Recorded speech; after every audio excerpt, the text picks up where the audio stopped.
Pues la semana pasada, aquí en esta sección, en Abogado de Guardia, abordamos un tema que a menudo genera muchas desavenencias entre personas que han dejado una relación pero que mantienen hijos en común.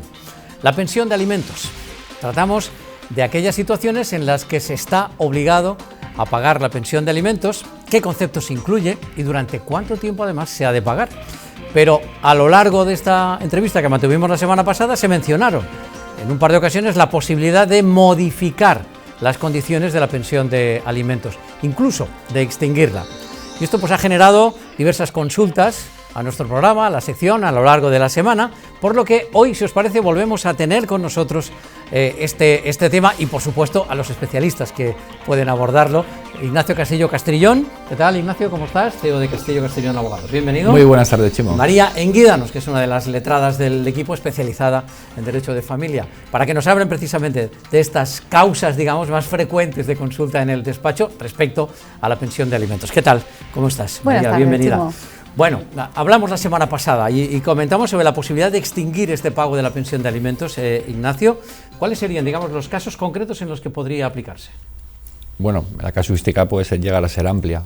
Desde luego, cuando ya nuestro hijo ha alcanzado ya la independencia, ya se ha formado lo suficiente o sin haberse formado porque ha decidido no estudiar, se ha puesto a trabajar y tiene independencia económica, pues luego en ese caso se puede ya solicitar el cese, la extinción de esa pensión de alimentos, obviamente por fallecimiento de nuestro hijo.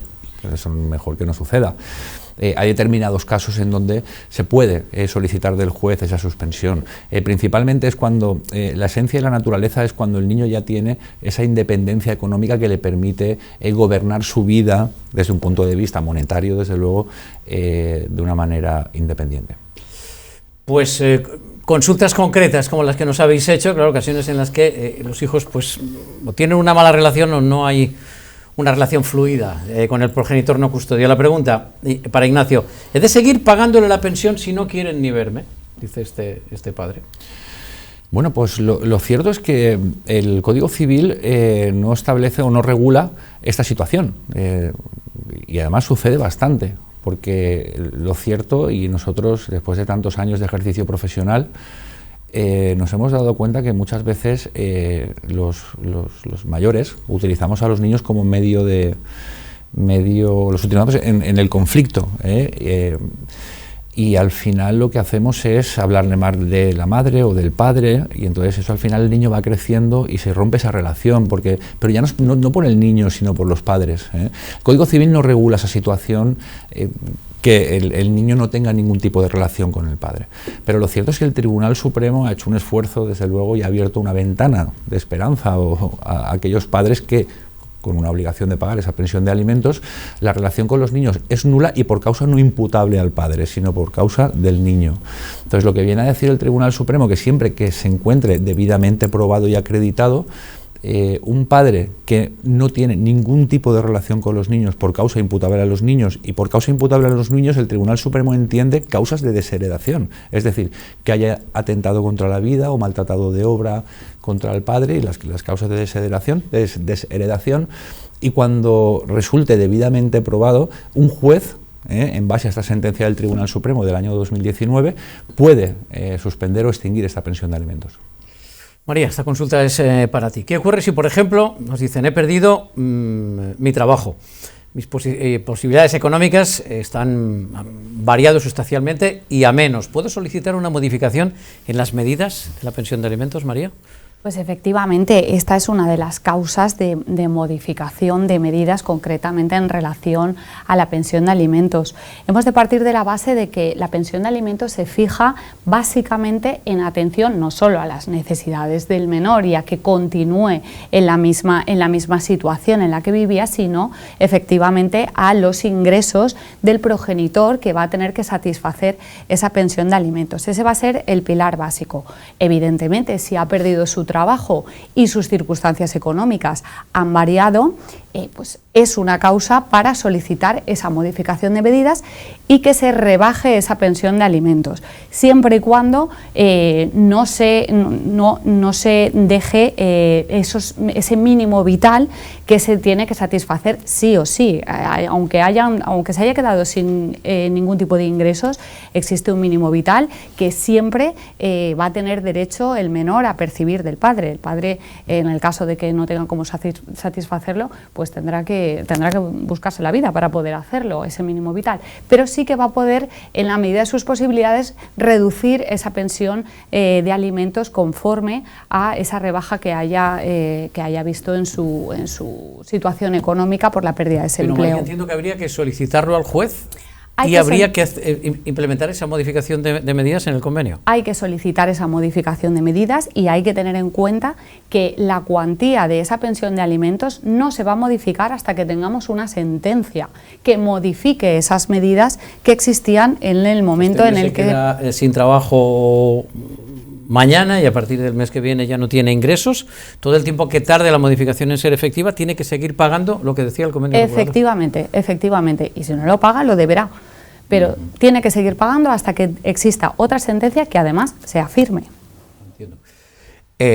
Bueno, ¿y qué ocurre, por ejemplo, María, si es al revés? Digamos, si es la expareja o la pareja custodia, la que tiene los niños, la que mejora sustancialmente la situación económica, el no custodio conoce de esta situación, puede también comunicarlo al juez y esa modificación de medidas también se puede ejecutar. Efectivamente, Chimo, que el progenitor o la progenitora que tienen la guardia y custodia de los niños y que están percibiendo esa pensión de alimentos para la manutención de los hijos venga a mejor fortuna, por la causa que sea, pues también va a ser una situación a tener en cuenta para solicitar una modificación de las medidas. Es decir, a lo mejor el progenitor no custodio está haciendo un esfuerzo enorme para poder satisfacer esa pensión de alimentos todos los meses y quizá ese cambio en la progenitora o el progenitor custodio a mejor en su situación económica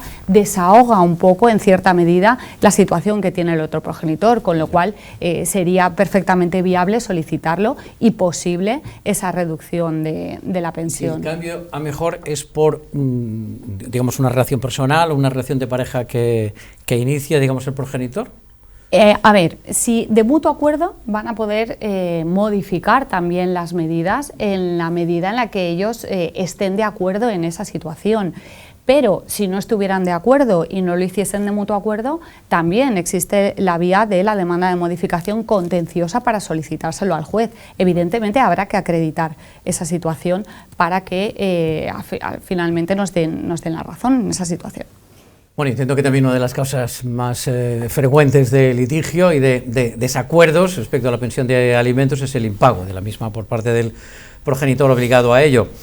El progenitor que tiene la custodia y se encuentra con esta situación de que hay un impago, en fin, reiterado, se le da otra oportunidad, pero bueno, hay impagos. ¿A partir de qué momento, cuándo se establece que habría que ir al juez a decir, al primer mes, se puede, digamos, llegar, digamos, a acuerdos para tener, digamos, un tiempo de transición? ¿Cómo? Pues en vía civil desde ¿Qué aconsejáis en Castillo Castellón, María? Lo primero que se debe reclamar siempre, porque muchas veces nos encontramos pues con padres o madres que dicen que entienden que el otro progenitor a lo mejor está en una situación económica complicada o vienen esperando o les han dicho que más adelante lo harán. Lo que deben pensar es que esa pensión de alimentos a quien va dirigida es a los menores y al sustento de los menores, con lo cual se debe reclamar esa situación. Además tenemos dos vías para reclamarlo. Los tiempos también van a variar en función de que sea la vía civil o la vía penal. La vía civil, desde el primer impago vamos a poder reclamar esa situación en vía civil, y si lo hacemos en vía penal esperaremos hasta 4 mensualidades, creo que son 4 mensualidades consecutivas. De todas maneras, Ignacio te lo podrá aclarar mejor, que es penalista, y te podrá aclarar esta situación, pero sí, en vía penal también se puede reclamar, puesto que constituye un delito el impago de pensiones, y la persona que no paga esa pensión, además de enfrentarse a la responsabilidad civil, se tendrá que enfrentar a la responsabilidad penal.